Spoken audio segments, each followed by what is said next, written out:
खोर्धा जिला जलसंपद विभाग अनुकूल और कार्यनिर्वाही जंत्री बसंत सोरेन अभागत पर पानी पंचायत पक्ष बोलगोड़ ब्लॉक सागरकुआ अंतर्गत पाटबंध ग्राम स्थित पानी पंचायत डैम ठारे ब्लॉक स्तरीय पानी पंचायत पक्ष महा आडंबर सहकारे मंगलवार दिन पालित हो जाइछि। एही दिवस रे सहकारी कार्यनिर्वाही जंत्री कंपानी बेहरा सभापतित्व मुख्य अतिथि भाव स्थानीय विधायक प्रदीप कुमार साहू मुख्य वक्ता भाव बोलगोड़ ब्लॉक अध्यक्ष हुलास प्रधान और सम्मानित अतिथि भावी सरपंच प्रफुल्ल प्रधान रमामणि दे जिला परिषद सभ्य सुभाष चंद्र रायगुड़ समिति सभ्य तोफान बेहरा प्रमुख जोग दे जगतनाथ जगन्नाथ प्रतिमूर्ति रे फूल चंदन धूपदीप दे प्रदीप प्रज्वलन कर शुभ उद्घाटन करथिले।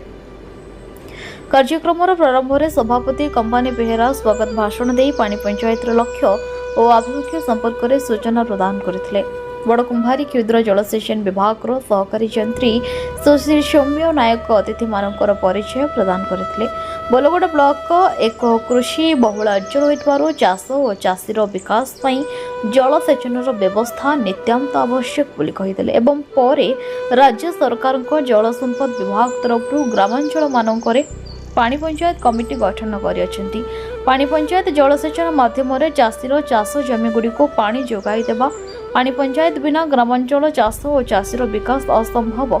जलसंपद विभाग पानी पंचायत को अग्राधिकार दे अधिक आर्थिक अनुदान जोगाई देबा बोली अतिथि माने समस्त चाषी मानक परामर्श देथिले।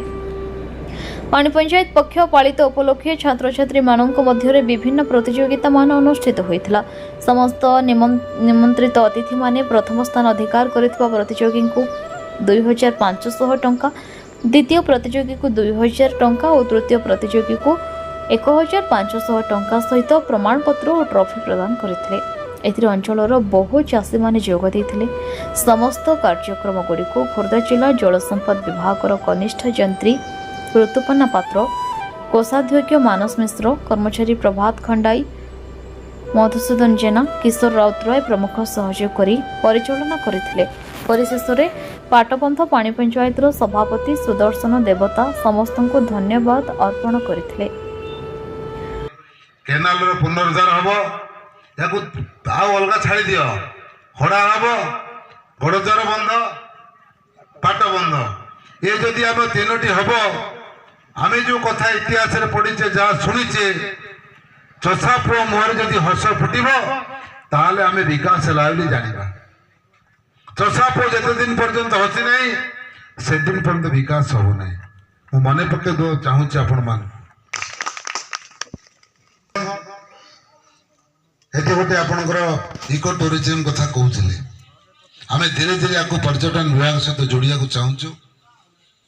आम गोटे 5 लाख टका देइथिलु काम करिया पई ताको किछि लोक ए गाँव अभियोग करछिन जाईकरी डीएफओ पाखरे जेटा जंगल एरिया टी काम न हो तो भीतर तिक्तता कि कथा बढ़ी जाइए आगू मु कलेक्टर सहित पिचुकुली ग्रीवांस से कथा होती डीएफओ सहित कथा डीएफओ दिने मो सांगे आसवे ये रास्ता को सी जेहेतु जंगल विभाग सहित रास्ता जोड़ी अच्छी विभाग अधिकारी आपको आदि विभाग डरुची पैसा दी काम करने सहपुर पटे जो रास्ता से अनुरूप समस्या थिला काम बंद थिला रेंजर को नहीं सांगे कथा जेहेतु प्रभु रघुनाथ ऊपर रोचे पूजक जीव सेठी भक्त जीव टी आशीर्वाद जदि आप रास्ता टी न करेंगे तार केमती जीवे सरपंच अविश्वास ना एमाने एक्टिव एमाने इनएक्टिव नुहति मुझे कहू ना ऑफिसर को विरोध करू ना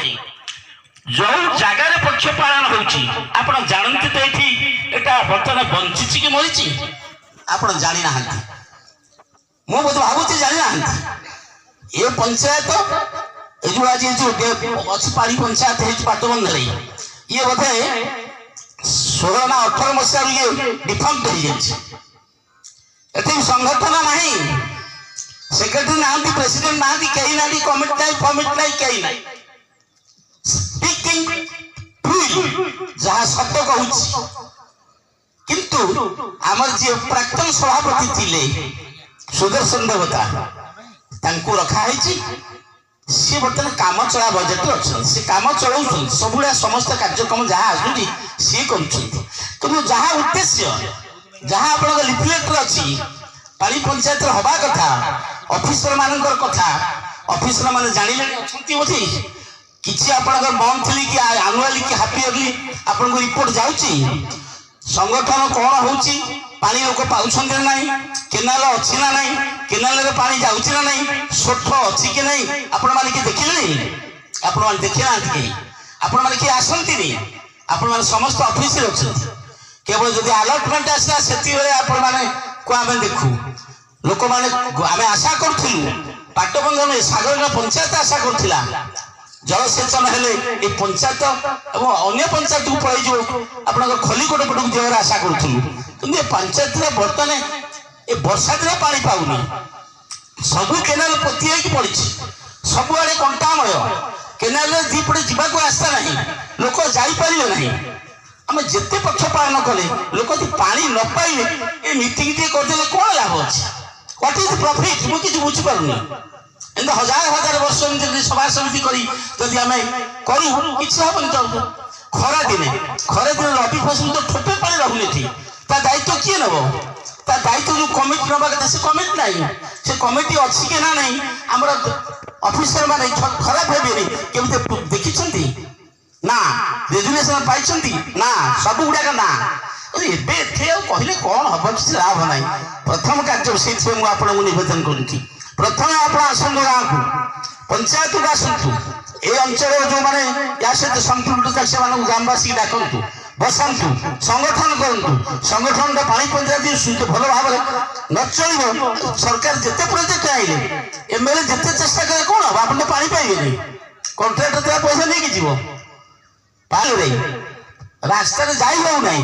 ତେଣୁ ଅନୁରୋଧ କରିବି ଯେ ପ୍ରଥମେ ଆଗ ସୁଧାରନ୍ତୁ ଅଫିସର ମାନେ ତାଙ୍କର କାର୍ଯ୍ୟକ୍ରମକୁ। ମୁଁ ଖରାପ କହୁନି, ଖରାପ ଭାବିବେ ମତେ, ମୋ ଏକ୍ସକ୍ୟୁଜ ମାଗିଯାଇଛି, ମୁଁ ଆପଣଙ୍କୁ ସମାଲୋଚନା କରୁନାହିଁ। ଏ ଅଞ୍ଚଳର ସଂଗଠନ ପାଇଁ, ଚାଷୀ ମାନଙ୍କର ଉନ୍ନତି ପାଇଁ ଆମେ ସମସ୍ତେ କୁମ୍ଭୀର କାନ୍ଦଣା କଲେ କିଛି ଲାଭ ହବ ନାହିଁ।